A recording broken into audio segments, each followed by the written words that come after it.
Bienvenidos a un nuevo vídeo de nuestro curso 0 de Física. Seguimos con el tema de electrostática. En el vídeo anterior vimos el concepto del campo eléctrico y cómo se representaba a través de las líneas de campo. Y os dejé puesta esta pregunta. Imaginaros que tenemos esta situación, un objeto, no sabemos bien lo que es, que crea campo eléctrico, que viene representado por las líneas que aparecen en el dibujo. Y en el punto P colocamos una carga negativa. La pregunta era, ¿en qué dirección sufre la fuerza esa carga negativa? Teníamos varias opciones, en la dirección hacia la izquierda, un poco oblicuo hacia abajo, hacia la derecha, un poquito hacia arriba, o la opción de que directamente ahí no hay ninguna fuerza. Bueno, la solución correcta es la opción A. Veamos por qué. Primero hay que tener claro que la opción E es incorrecta, la fuerza no es nula. Bastantes estudiantes ante un problema de este estilo, al no haber literalmente ninguna línea dibujada sobre el punto P, interpretan que no hay campo eléctrico en ese punto. Y eso no es así. Recordad, en el vídeo anterior explicamos que el número de líneas que uno dibuja es arbitrario, sigue ciertas reglas, pero en una situación como esta yo podría haber pintado las que aparecen ahí, el doble, menos, no hay una regla exacta, concreta. Entonces, aunque por el punto P no pasa ninguna línea, no significa que no haya campo eléctrico. Yo me tengo que imaginar que hay una línea, acorde a las anteriores y posteriores, que pasa por el punto P haciendo más o menos esa forma, y por tanto sí que hay ahí un campo eléctrico. Segunda, vamos a ver las diferentes opciones. Recordar otra de las propiedades que comentamos, el campo eléctrico es tangente a la línea.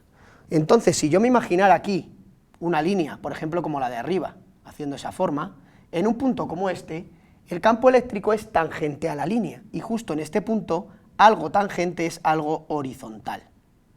Luego la opción tiene que ser necesariamente la A o la C. Las opciones B y D quedan ya descartadas.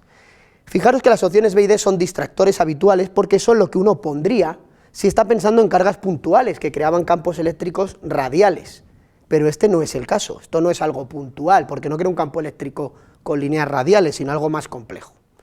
Y bueno, entre la opción A y C, ¿cuál es la de las dos? Pues fijaros, el campo eléctrico, como la línea va hacia afuera, es tangente, y por tanto va en esa dirección. El campo eléctrico va como dice la opción C. Pero la pregunta no era el campo eléctrico, sino la fuerza que sufre una carga negativa. Esa fuerza es igual a Q por E. Como la carga es negativa, si el campo eléctrico va hacia allá y lo multiplicamos por una cantidad negativa, el vector fuerza va al contrario. Y por tanto la opción correcta es la opción A. Fijaros que hay una pregunta relativamente sencilla, pero que hay bastantes detalles que tener claros a la hora de responderla. Pasamos ahora al tema de este vídeo, que es el del flujo eléctrico. ¿Qué es el flujo eléctrico? Fijaros, es una integral a primera vista bastante compleja. El flujo del campo eléctrico consiste en hacer el producto escalar del campo eléctrico con un vector que denominamos diferencial de superficie e integrar ese valor a lo largo de toda la superficie que yo esté considerando. Esta integral es una integral en dos dimensiones, esto es una superficie, no es una integral en una sola dimensión como las que habéis aprendido a hacer en bachillerato. Por tanto, hacer estos cálculos de forma literal es algo ya propio del nivel universitario, aunque hay ciertas situaciones en las que esta integral se puede hacer de forma más sencilla y de hecho veremos algún ejemplo en los problemas. Pero ahora de lo que se trata sobre todo es de entender en qué consiste el flujo. Como decía, consiste en hacer el producto vectorial de estos dos vectores, pero primero, ¿quién es ese vector diferencial de superficie? Bueno, pues para responder a esa pregunta yo me tengo que imaginar una cierta superficie, por ejemplo, imaginaros este cilindro, un cilindro con sus dos tapas. El vector diferencial de superficie será un pequeño cuadradito infinitesimal que tiene un poquito de alto, un poquito de ancho, y es un vector siempre perpendicular a esa superficie y hacia afuera de ella. Eso es lo más importante. Es un pequeño cuadradito infinitesimal sobre esa superficie, como estos que veis aquí, pero siempre perpendicular a esa superficie y hacia afuera de ella. Por ejemplo, volvamos al caso del cilindro. Si yo tengo esta tapa, que está puesta así, este pequeño cuadradito sería el diferencial de superficie y el vector sería perpendicular hacia ella y hacia afuera, sería un vector en esa dirección. Si sin embargo me vengo a esta tapa del cilindro, el vector diferencial de superficie sería un vector ahora perpendicular a esa tapa y hacia afuera.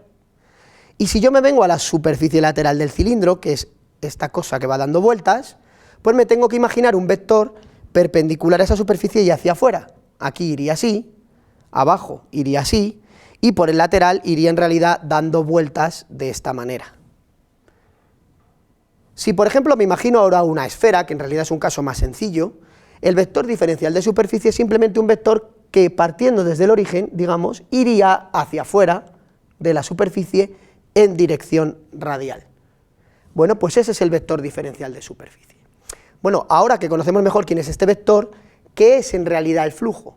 Fijaros que lo que estamos haciendo con el flujo es lo mismo que hicimos en el concepto de trabajo.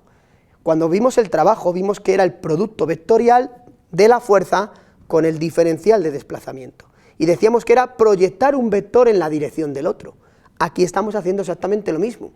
Lo que estamos haciendo es proyectar el campo eléctrico que hay en cada punto, por ejemplo, de esta superficie, sobre el vector diferencial de superficie. La proyección, el producto escalar, da un numerito. Y simplemente lo que hago con la integral es sumar ahora esa proyección en toda la superficie. Lo que al final me dará un número, que es lo que llamamos el flujo, y cuyas unidades son las propias del campo, newtons entre coulombio, por un área, metro cuadrado. Bien, más allá de qué es esto, ¿qué interpretación geométrica le podemos dar? Bueno, volvamos a una cuestión que vimos en el vídeo anterior. Si recordáis, la densidad de líneas, el número de líneas por unidad de superficie, era proporcional a la intensidad del campo eléctrico. Por tanto, fijaros que cuando yo hago esta integral en el fondo, si este campo es proporcional al número de líneas por unidad de área, y luego en el fondo lo que estoy haciendo es integrar, es decir, sumar todo el área de esa superficie, esta cantidad va a tener que ver con el número de líneas. Es de alguna manera como que esto es por densidad de líneas dividido por área, pero luego multiplico por área. La cantidad que queda, por tanto, que es el flujo, tiene que ver con el número de líneas que atraviesan la superficie. Si yo, por ejemplo, tengo esta superficie y le atraviesan estas 5 líneas de campo eléctrico, pues la cantidad que sale tiene que ver, no es que sea literalmente, pero tiene que ver con el número de líneas que atraviesan la superficie. Y esta idea va a ser muy importante para entender la ley de Gauss. Pero antes de la ley, veamos una propiedad muy interesante. Fijaros, imaginemos esta superficie. Imaginemos una línea de campo eléctrico que viene aquí representado en azul, que sale de la superficie. Bueno, el campo eléctrico hemos dicho que es tangente a la línea, venía representado por tanto por esta línea de aquí. Mientras que el vector diferencial de superficie hemos dicho que es perpendicular a la superficie y hacia afuera de ella. Pues más o menos sería este vector que tenemos aquí. Bien, fijaros que el ángulo que forman ahora los dos vectores E y diferencial de S es menor de 90 grados. Por tanto, cuando yo calcule el flujo, como era el producto escalar de esos dos vectores, será módulo del primero, módulo del segundo, coseno del ángulo que forman, y luego integraré en toda la superficie, pero ahora estamos viendo un punto concreto. Bueno, como el coseno es mayor que 0, porque el ángulo era menor de 90, el flujo en este punto es positivo. Es decir, cuando una línea sale de la superficie, contribuye al flujo de forma positiva. Veamos qué ocurre, sin embargo, si yo simplemente cambio la dirección de la línea, que es lo que he hecho aquí. Si ahora la línea está entrando en la superficie, fijaros que el campo eléctrico, como es tangente a la línea, ahora tiene que venir hacia abajo. El vector diferencial de superficie es el mismo, estoy en el mismo punto. Pero fijaros que ahora el ángulo que forman los dos vectores es mayor de 90 grados, y por tanto el coseno de ese ángulo es negativo, el flujo por tanto es negativo en ese punto. Es decir, interpretando el flujo, viendo el flujo claramente como un producto escalar, que es lo que es, entendemos por qué siempre se dice que las líneas que salen de la superficie contribuyen de forma positiva al flujo, mientras que las líneas que entran en la superficie contribuyen de forma negativa. De nuevo, esto va a ser bastante importante para ahora la ley de Gauss, que es a donde llegamos en este vídeo, que es el concepto realmente interesante. La ley de Gauss nos dice que el flujo del campo eléctrico, que tenía que ver con el número de líneas, a lo largo de una superficie cerrada, es igual a la carga total o carga neta que encierra esa superficie entre epsilon 0. Fijaros que el flujo, en la ley de Gauss, siempre es en una superficie cerrada. En la ley de Gauss no tiene sentido preguntarse en el flujo a través de una superficie abierta, como podría ser un folio. Tienen que ser superficies cerradas, como una esfera, como por ejemplo el cilindro que yo he puesto antes, si tiene tapas, está completamente cerrado, superficies de ese estilo, un cubo, por ejemplo, que también podría estar cerrado por todos los lados. Entonces, la ley de Gauss nos dice que el flujo a través de esa superficie cerrada es igual a la carga neta que encierra entre epsilon 0. Imaginemos el caso más sencillo. Imaginemos una carga puntual Q, que crea campo eléctrico en dirección radial. Imaginemos una superficie la más sencilla posible, una esfera, alrededor de esa carga y centrada en ella. Bueno, según la ley de Gauss, si yo te preguntara cuál es el flujo del campo eléctrico que crea esta carga a través de esa superficie, que es esa esfera que he dibujado, no haría falta calcular la integral, que podría ser complejo, sino simplemente, según la ley de Gauss, es la carga encerrada entre epsilon 0. ¿Qué carga está encerrando? Solo la Q minúscula entre epsilon 0. ¿Qué pasaría si en vez de una carga puntual Q, tuviera una carga del doble de valor? Según la ley de Gauss, el flujo ahora tendría que valer la carga encerrada entre epsilon 0. Ahora sería 2Q entre epsilon 0, porque estoy encerrando la carga 2Q. ¿Tiene sentido ahora que el flujo se haya duplicado? Por supuesto que sí, porque dijimos que el flujo tiene que ver con el número de líneas que atraviesan la superficie. Y también dijimos en otro vídeo anterior que el número de líneas que yo pinto tiene que ver con la magnitud de la carga. Por tanto, si yo pintara aquí una carga 2Q, para ser coherente, tendría que pintar el doble de líneas saliendo que ahora en este dibujo. Doble de líneas, doble flujo, concuerda con la ley de Gauss. ¿Qué pasaría si, volviendo al caso inicial de simplemente una carga Q minúscula, yo cojo una superficie diferente a esa esfera, centrada en ella, y pongo otra esfera diferente como esta? ¿Cambia el flujo? Según la ley de Gauss, no. El flujo es la carga neta encerrada entre epsilon 0. ¿Sigo encerrando la carga Q minúscula? Pues Q minúscula entre epsilon 0. ¿Tiene sentido interpretando lo que es el flujo? Sí. Si el flujo tiene que ver con las con las líneas que salen, las mismas líneas atraviesan esta superficie que si esta superficie estaba aquí centrada. Por tanto, tiene sentido que el flujo no cambie. ¿Qué pasaría, sin embargo, si cojo una superficie como esta que ya ni siquiera es una esfera? ¿Cambia el flujo? Tampoco. Fijaros que esta superficie sigue encerrando la carga Q minúscula. Luego el flujo sigue siendo Q entre epsilon 0. ¿Tiene sentido? Claro, porque el número de líneas que atraviesan esta superficie sigue siendo las mismas que atraviesan a esta, o la anterior. Luego tiene sentido que el flujo no cambie. Ahora viene una cuestión más interesante. ¿Qué pasaría si yo me pregunto cuál es el flujo del campo eléctrico que crea esta carga a través de esta superficie? Una, tenga la forma que sea, que no está englobando o encerrando a esta carga Q minúscula. Bien, según la ley de Gauss, el flujo a través de esta superficie es la carga encerrada entre epsilon 0. Si no estoy encerrando ninguna carga, el flujo es 0. ¿Tiene eso sentido? Sí, porque fijaros, todas las líneas de campo eléctrico que yo imagine saliendo de esta carga Q minúscula, necesariamente van a entrar en la superficie, pero necesariamente salen. Aquí no hay ninguna carga negativa donde este campo eléctrico muera. Estas líneas mueren en el infinito, ¿no? Se alargan infinitamente. Luego, todas las líneas que entran deben salir. Y por tanto, como el flujo es igual al número de líneas que entran menos el número de líneas que salen, porque unas contribuían positivamente y otras negativamente, todas las que entran salen, el flujo es 0. Luego aquí vemos una cuestión importante. Cargas externas a las superficies no contribuyen al flujo, porque sus líneas atraviesan esa superficie y entran y salen, no permanecen en su interior. De nuevo, aquí aplica el principio de superposición como en los casos anteriores del campo eléctrico o la fuerza eléctrica. Si yo con mi superficie encierro varias cargas, el flujo total no es más que la suma de los flujos, que al final es la suma de todas esas cargas entre epsilon 0. Si tengo mezclas de cargas positivas y negativas, las cargas positivas crearán campos que salen, contribuirán positivamente al flujo, mientras que las cargas negativas tendrán líneas que entran, contribuirán negativamente, y por tanto el flujo será al final la suma de todas esas líneas, o tendrá que ver con la suma de todas esas líneas, es simplemente la suma de todas esas cargas entre epsilon 0.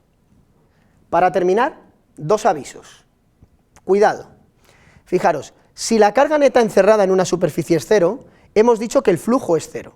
Eso es correcto, porque la ley de Gauss nos dice eso. Pero aquí hay que tener cuidado, que el flujo sea 0, no hay que interpretarlo como que el campo eléctrico que hay dentro de la integral sea 0. Fijaros que parece tentador decir, hombre, si esta cosa da 0, debe ser que esta cosa E es 0, no necesariamente. Recordar que aquí estamos haciendo algo más complicado, estamos proyectando el vector campo eléctrico en el diferencial de superficie y sumando. Y recordar que esa proyección puede dar valores positivos o negativos según entre o salga la línea. Luego se pueden estar cancelando el efecto de líneas que salen y líneas que entran, y eso no implica que el campo eléctrico sea cero. Por ejemplo, en este ejemplo que vimos, el flujo era cero, todas las líneas que entran salen, pero si yo me imagino el campo eléctrico en un punto como este, o este, o este, el campo eléctrico ahí no es cero, es según la ley de Coulomb, la constante K, por el valor de la carga, por la distancia al cuadrado que hay entre estos dos puntos, y nada más. Luego, ojo, flujo cero no implica campo eléctrico cero.